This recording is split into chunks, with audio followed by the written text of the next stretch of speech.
Hey everyone, Georgie here with Ukraine Matters. Let's go over the front lines and everything that surrounds it. What we're seeing at the front lines right now is really bad for Russia. They are showing signs that they're way ahead of schedule for their own demise. We were talking about this in the number of equipment that they're having, in a way that that equipment is being used, and everything else. And I want to start by a very clear statement that while the situation is improving for Ukrainians on the front line, we are still just compensating for the gap of deliveries that happened during the last half a year for Ukraine, and Ukrainians are now only getting the resources to stop the Russians. At the moment, Russians still have more resources than Ukrainians, therefore they are advancing in certain directions, and their willingness to sacrifice these resources as well is there. But with this out of the way, let's now deep dive about what's happening on the front. So around the northern Kharkiv situation, and here we have couple of very limited movements by the Russians. It is reported that their two main axes of attack are around towards direction of Vovchansk and towards direction to Liptsi. Firstly, let's look at the direction of Liptsi. In here, Russians are basically trying to bang their head on through the village of Liptsi. They are trying to move through the settled area, but they're having limited success. This is all obviously supported by their strikes of artillery, but all in all, in this kind of more western part of the incursion by Russians, right now the situation is a lot more controlled, and Russians are trying to kind of more to expand towards the east and potentially link up these two incursion points rather than striking deep in depth. They're still putting an effort, but this is not where the main effort of attack is. And again, just to show you Liptsi is not like one village or anything. It's like a long chain of settlements that goes well into Ukrainian mainland. The Russian goal in this area is to reach the line Liptsi-Vesele, to get this natural body of water to cover their flanks so they can fortify these positions and prepare if needed. Then if we go towards the eastern incursion point, here we see a twofold situation. There are the Russian general attempts to push through Vovchansk. Right now, there is limited success. Vovchansk is a settlement that is separated by a river. This is the river right over here. And right now, with a huge help of the aviation by Russians, they're able to establish themselves in what used to be the northern part of the settlement. However, this is a more or less a death pocket for Russians, and as they get into these what used to be a northern part of settlement of Vovchansk, they're now being hammered by the Ukrainian artillery, and so while they are technically there, it's not clear whether or not it's favorable for them to be there or not.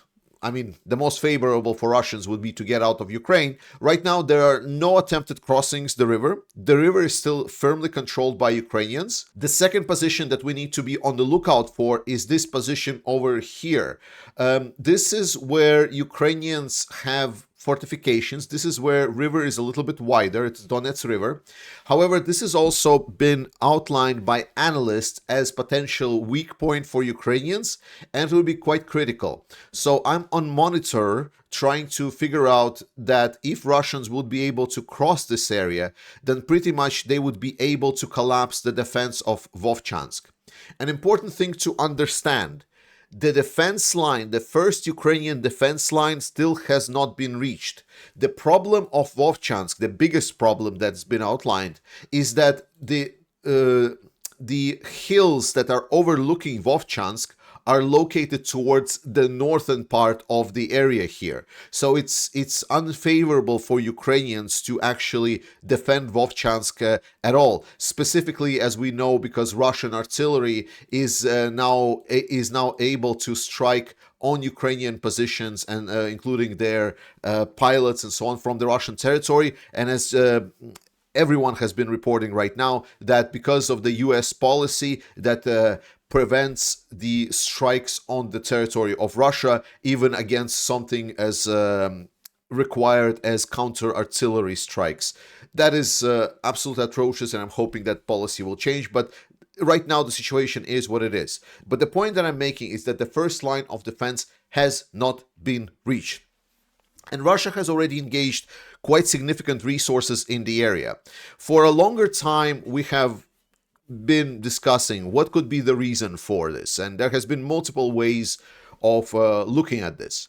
Now, I think one of the better ways to look at this was proposed by the Anders Pak-Nielsen on his channel, where he discussed about what's happening in the north.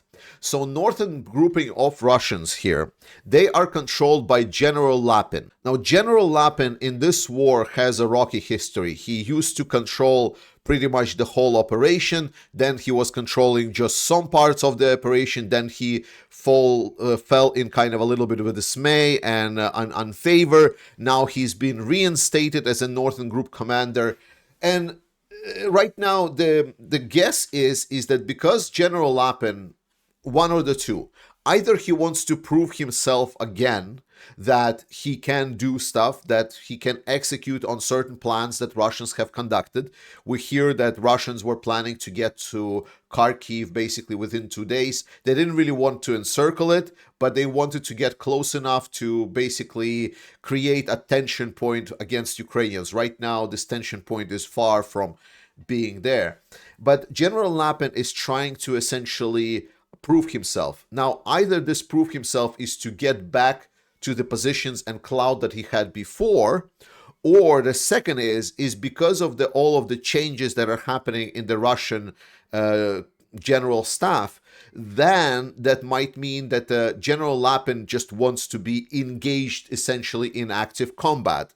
So he said his position is, well, I'm not just standing there on the border and doing nothing. I'm actually a commander of an ongoing operation, so you cannot just easily remove me. So that kind of a logic.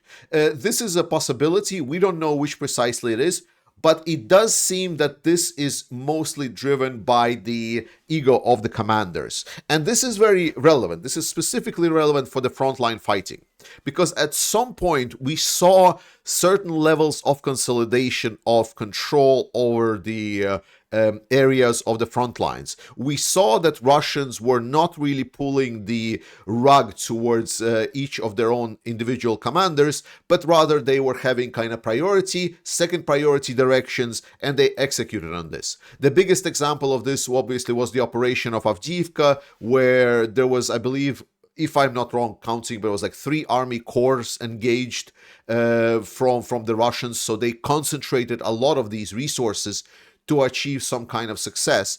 And now we're seeing basically the opposite of this. Either it's because people saw success, they thought that Ukraine is weaker than it was, they're again started underestimating Ukraine, or something else, or because they're seeing that the window of opportunity is closing with the Western deliveries and they want to strike now before everything else. But the problem for Russians is that one of the major things about the troops that entered here from the northern area is that these troops were relatively poorly trained. One of the major things that was noted is that Russians, like one of the kind of giveaways was that they were walking in bigger groups. They were not afraid, at least for the first couple of weeks, from the drones. Like you go to the front line in the east, and whenever a Russian hears a drone flying nearby, they instantly start hiding, playing dead, doing all of these stuff. These guys, as reported, they didn't really do that. They literally just were like essentially trying to fire it, shoot at it, something like this, but don't really hide because they still have this I don't know, I guess, macho understanding of a newbie perspective. So these were freshly trained troops that had the command. They didn't have the experience. They have been since then reinforced by a lot of the Russian troops. There are now reports there are VDV troops, which are essentially being used as a fire team to try to extinguish fires all across the front line. They're just being sent there where needed. And these troops are now also being reinforced, and there is also additional equipment coming in. kind of transitioning to the part where Russians having issues with equipment. So there appeared a video where, as an example, it was shown that equipment is going for the Kharkiv operation area. And you might see there's like mostly trucks here, like not a lot of heavy equipment at all. This is something notable. Not a lot of heavy equipment at all. It was mostly one tank, but this is easily explained. If we kind of look a little bit further, you will notice that there are these trucks over here, and they have the black and orange striped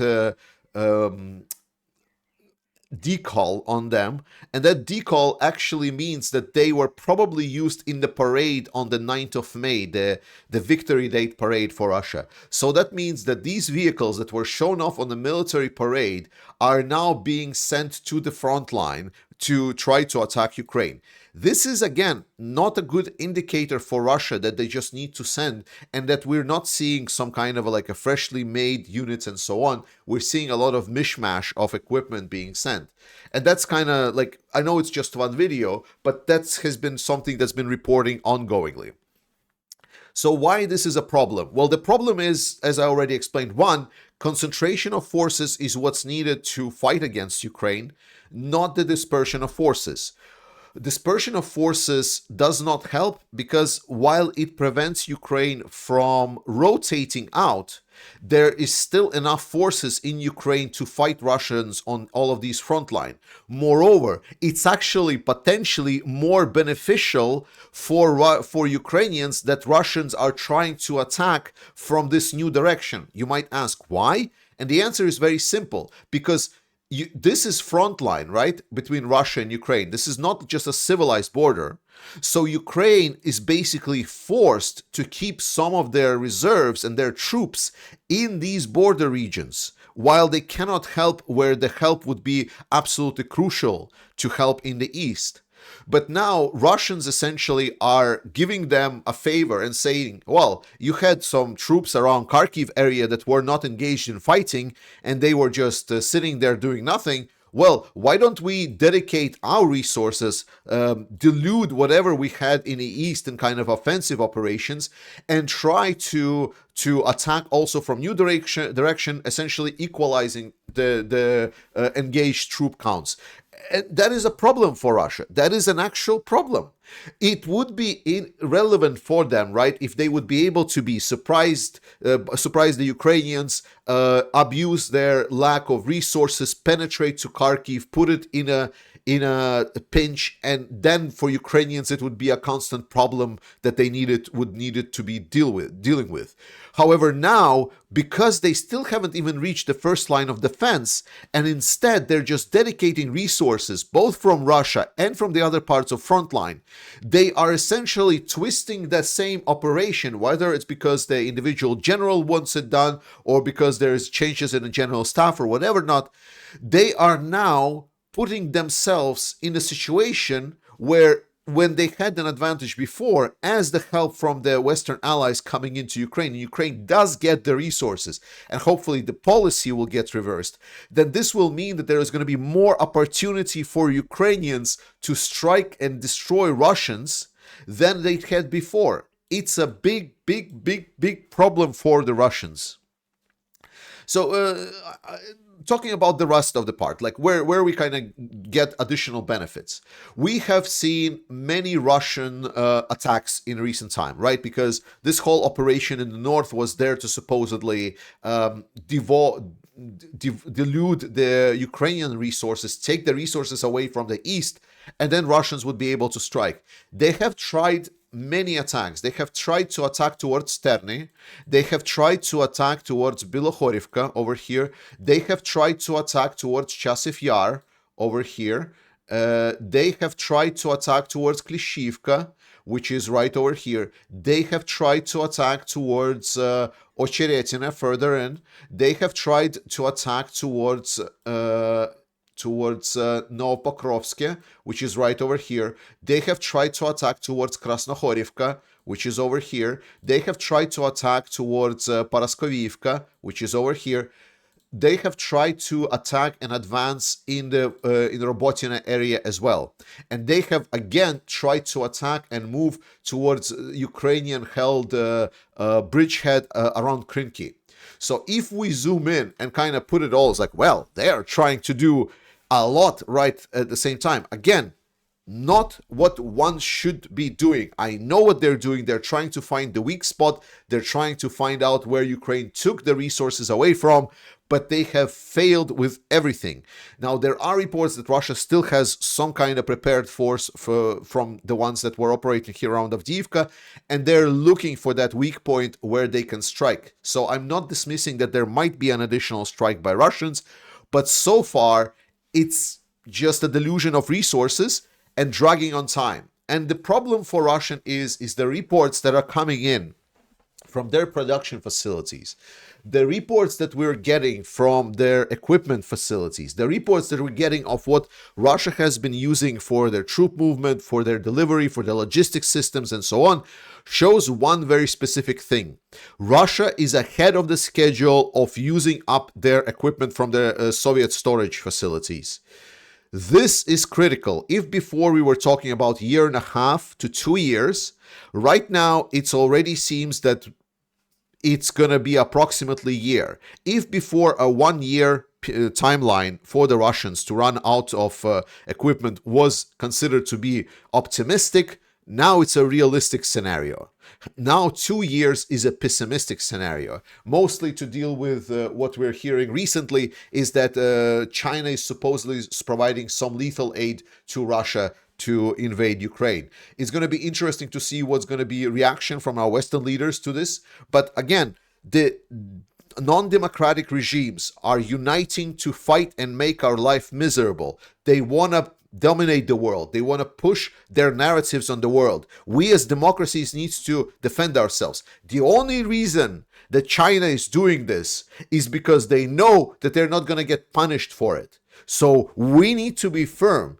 If we still don't respond to these kind of activities and just allow for aggressive war and supply of aggressive weapons, and we instead say, well, China is not providing a ban for Russia to use their weapons on the territory of Ukraine, but we're protecting Russia, that is what shows weakness. That must not be there. But the point that I'm making is that the equipment is draining up for Russia.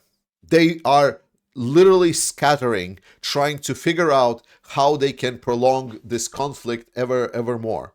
And they are not having a good time.